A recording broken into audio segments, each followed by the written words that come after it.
And this being the first day of October, happy Obamacare Day. This is rollout for the Affordable Care Act. And apparently, to celebrate, the federal government has shut down. And joining us now to talk about that is the Congresswoman from the 44th District. And, of course, we spent some time together doing our town hall on Syria. And I would like to think that the power of that town hall actually averted military intervention in Syria. That's how powerful it was. It's a pleasure. Welcome back to the show, Congresswoman Janice Hahn. Good morning, Congresswoman Hahn. How are you? Good morning. And, hey, I agree with you. You know, everybody that said it was our threat of military action that drove us towards a peaceful resolution, I disagree with them. I think it was the fact that the American people were not on the side of the president on this one to go in and bomb a country that hadn't bombed us. So I think that town hall played a big part in us having that I'm glad diplomatic resolution. I'm glad we see it that way, Congresswoman. Now let's start right there, because all the opinion polls that have been taken suggest that the American public is not crazy about the Affordable Care Act, a.k.a. Obamacare. Now, with that said, it's the law of the land. It passed the House, maybe in an ugly fashion, but it passed the House. It passed the Senate. The president signed it. The Supreme Court ruled it was constitutional. It's the law of the land. And to me, that's our system of government. And if the country doesn't like it after it's experiencing it, then they have the option of changing it either legislatively or by electing members of Congress or the Senate or a president that would change it. But to shut down the government over a piece of legislation that was legally enacted, to me, is not our system of government.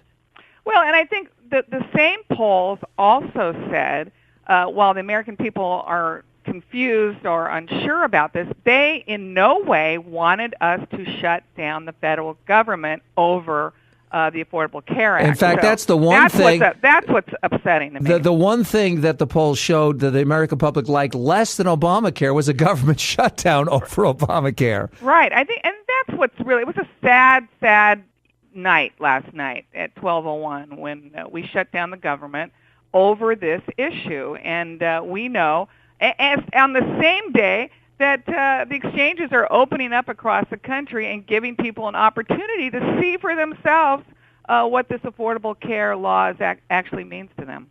We're talking with Congresswoman Janice Hahn. You're there. You're in Congress. This is how I see it. I think John Boehner has a problem, and the problem is he's got a very, very powerful Tea Party caucus within the Republican coalition. And he's not particularly popular with those people, and therefore he's got to throw him some red meat, and this is what they demanded of him if his speakership is to continue. Now, I don't know if it's going to continue anyway, depending on how this plays out, but it really looks like a power struggle within the Republican congressional delegation. Yeah, they're really having a civil war in the Republican caucus. It's so evident. And there's, anywhere from, 30 to 40, depending on what day it is or what issue it is, that really is this really right-wing extremist group. And we know that John Boehner today, any moment, could put on the House floor a resolution that just says, let's continue funding our government at a specific spending level, and we would have enough votes with the Democrats and some of the more reasonable Republicans to pass it. So we could end this government shutdown any moment if John Boehner was truly the Speaker of the entire House and not just playing, as you said, to this very limited Tea Party faction. Yeah, but as you know, politics, political.